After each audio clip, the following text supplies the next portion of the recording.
Halo teman-teman, ketemu lagi di video pembelajarannya Fakultas Ilmu Komunikasi Universitas Pancasila. Masih di kuliah komunikasi strategis nih. Kalau kemarin-kemarin kita udah membahas tentang membuat atau menyusun program komunikasi strategis, sekarang kita pengen tahu step by step-nya seperti apa ya, gitu. Nah, sehingga teman-teman, capaian dari pembelajaran ini, teman-teman akan bisa tuh memetakan tujuannya seperti apa, membuat risetnya seperti apa, dan ngenalin kira-kira profil target publiknya seperti apa. Kita mulai ya. Nah, kemarin tuh saya bilang di video pembelajaran sebelumnya, ketika kita mau membuat sebuah program komunikasi strategis, yang harus kita ketahui adalah gimana sih situasi yang akan kita hadapi. Kayak gimana nih medannya? Apakah ini merupakan lautan yang isinya hiu semua, ataukah hanya danau dengan ikan-ikan kecil yang kita bisa main dan berenang dengan senang hati di dalamnya? Itu penting banget. Jadi di dalam analisis situasi ini kita akan lihat nih beberapa cara riset gitu. Kita bisa membandingkan diri kita dengan kompetitor. Biasanya yang kita sebut sebagai studi banding atau bahasa kerennya benchmarking gitu ya. Kita tahu posisi kita ada di mana. Apakah kita sudah bisa mengungguli dia atau belum, misalnya kayak gitu ya. Dan kita menggali sebanyak mungkin strength, weakness, opportunity, dan threat kita. Kekuatan, kelemahan, peluang, dan tantangan kita seperti apa nih. Jangan sampai gitu ya, jangan sampai karena kita tidak melakukan hal ini, kita nggak tahu bahwa ternyata di luar sana isu yang berkembang tentang kita itu udah jelek banget. Nah itu yang harus diwaspadai. Atau justru publik udah sebel duluan sama kita, tapi kita nggak ngerti atau kita selama ini nggak peduli. Itu juga harus diwaspadai. Disitulah analisis situasi itu menjadi penting sekali. Yang kedua adalah kita menentukan objektif atau tujuan. Mau apa nih tujuannya? Tentunya harus jangka panjang. Tapi jangan takut ya teman-teman ya. Tujuan jangka panjang ini bakalan lama. Enggak juga. Kita bisa potong menjadi tujuan-tujuan yang parsial. Jadi misalnya tujuannya adalah membuat reputasi yang baik. Itu kan lama banget, mungkin bisa butuh 10 tahun. Ya kita potong tuh menjadi misalnya tiap 6 bulan kita melakukan apa. Kita melakukan apa lagi. Misalnya yang pertama kita membuat mapping stakeholder, kita melakukan pemetaan publik gitu ya, atau kita memetakan siapa sih yang akan kita sasar pertama. Kemudian yang kedua, misalnya di kuartal berikutnya kita tahu gitu ya bahwa si publik A ini harus dikasih apa ya, harus distimuli pakai apa supaya mau aktif, mau berperan serta di dalam program kita gitu. Jadi kita bisa potong-potong sebuah visi kita yang panjang itu, misi kita yang panjang itu dalam sebuah tujuan-tujuan yang parsial. Tapi harus diingat teman-teman bahwa tujuan ini harus bisa diukur. Kenapa demikian? Iya karena kan si institusi kita atau organisasi kita ini kan udah ngeluarin uang nih, udah investasi buat komunikasi. Jadi harus bisa diukur dan harus spesifik tadi itu. Jadi mau apa nih reputasi baik? Reputasi baiknya lewat apa dulu nih? Apakah lewat pimpinan? Apakah lewat kinerja karyawan? Ataukah barengan gitu misalnya? Apa dulu yang mesti kita tata? Makanya tadi saya bilang tujuannya kita potong-potong aja jadi tujuan-tujuan parsial yang mungkin bisa jalan barengan. Kemudian yang kedua adalah bisa diukur, ya bisa diukur. Ketercapaiannya itu harus ketahuan tuh berapa persen sih citranya pimpinan kita udah dianggap baik, berapa persen sih elektabilitas kita misalnya dalam 2 tahun ke depan seperti apa, berapa persen sih peningkatan kinerja lewat apa, misalnya turunnya lembur gitu dan kemudian penyelesaian tugas dan sebagainya, itu measurable semuanya. Kemudian accountable gitu ya, bisa dipertanggungjawabkan gitu bahwa ada hitung-hitungannya. Jadi nggak bisa tuh orang yang males sama orang yang rajin kita bayar sama gitu atau kita, berikan reward yang sama, nggak boleh gitu. Jadi harus ada hitungan yang jelasnya. Kemudian yang selanjutnya adalah reasonable gitu, jadi beralasan. Kalau kita mau bikin reputasi baik tuh tadi misalnya, maka misalnya citra pimpinan harus kita beresin dulu misalnya atau kinerja karyawan harus kita beresin dulu. Itu reason-nya apa? Itu harus jelas. Ya jelas dong, karena sebuah perusahaan atau institusi itu biasanya berangkatnya dari keteladanan pimpinan dulu, baru bawahannya ngikutin gitu. Itu yang terjadi. Kemudian punya time frame. Ini mau sampai kapan nih?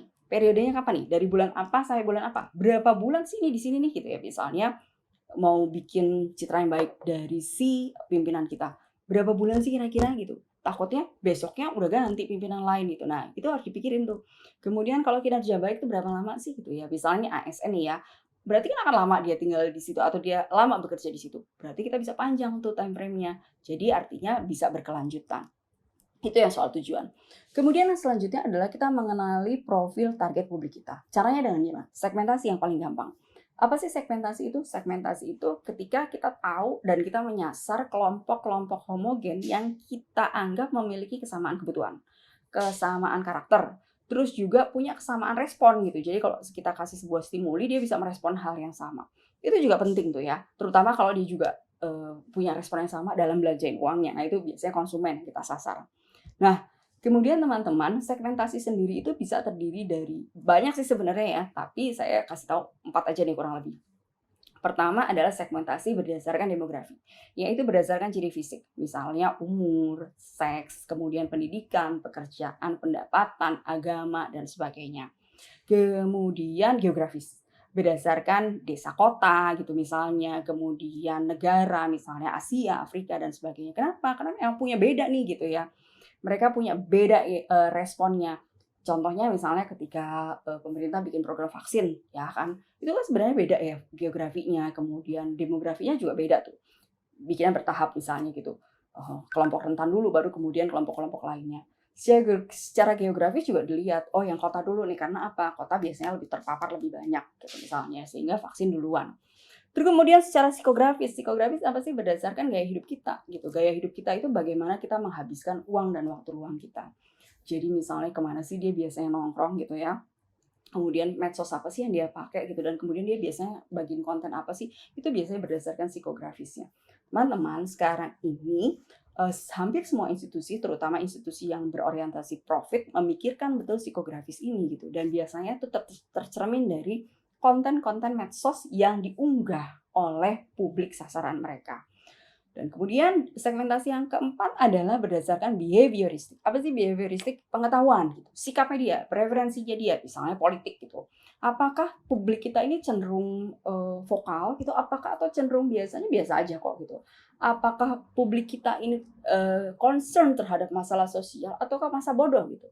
Nah, itu biasanya juga bisa kita ukur untuk melihat apakah sebuah program komunikasi berhasil atau enggak nih kalau disasar ke publik tersebut.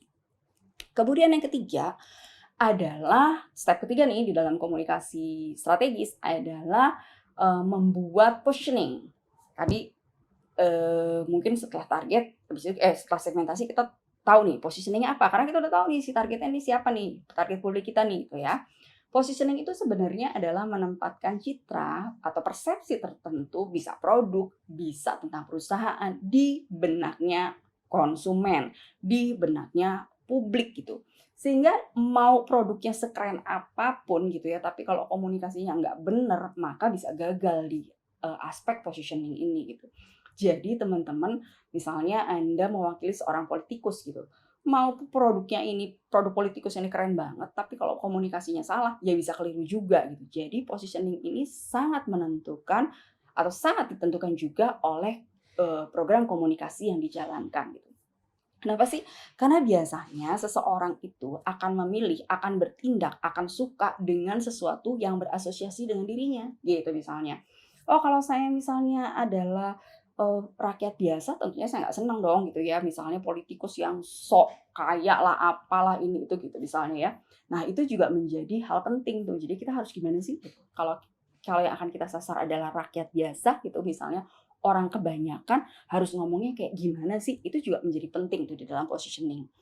Teman-teman, di dalam positioning Anda juga harus memperhatikan. Pertama, nggak boleh under positioning. Nggak boleh kita itu terlalu nunduk banget sampai kita itu jadi dianggap murahan. Itu juga nggak boleh tuh. Itu seringkali terjadi kalau misalnya produk ini atau misalnya perusahaan ini nggak bikin riset duluan gitu. Pokoknya muncul aja yang penting disuka. Nah, itu bisa under positioning tuh. Kemudian berikutnya adalah over positioning atau justru berlebihan gitu. Jadi sebenarnya misalnya nih ya, misalnya nih produk manfaatnya cuma A gitu, tapi kemudian dibikin A+ misalnya kayak gitu. Itu over positioning. Apakah boleh? Boleh sih kalau misalnya cuma sifatnya imajinatif, tapi kalau misalnya sifatnya ngebohongin, nah itu ya nggak boleh gitu. Kemudian yang ketiga adalah confused positioning. Terlalu banyak atribut gitu misalnya. Kalau misalnya produk dia bilang, produk ini bisa menyembuhkan sakit A, B, C, dan sebagainya, nah itu confused lah ya gitu. Kemudian, berikutnya adalah doubtful positioning. Doubtful positioning itu adalah yang punya, yang belum punya kebenaran justru. Jadi dia nggak punya bukti yang kuat gitu. Jadi kita meragukan ini sebenarnya produk ini, bener apa enggak sih? Ini waktu itu pas di awal-awal pandemi mungkin teman-teman masih ingat ya, ada satu produk yang dianggap bisa menyembuhkan gitu kan katanya Covid. Wah, luar biasa banget gitu. Nah kan kemudian menyebabkan doubtful positioning gitu ya. Mana buktinya? Buktinya tuh harus akademis loh karena obat gitu. Nah, hal-hal seperti itu teman-teman ya harus dipikirkan di dalam membuat sebuah positioning. Karena apa? Positioning biasanya nanti akan kita tuangkan ke dalam tagline atau ke dalam slogan dari program tersebut. Itu sampai step ketiga ya dari program komunikasi strategis yang akan kita buat. Nanti kita ketemu di video pembelajaran berikutnya ya. Terima kasih.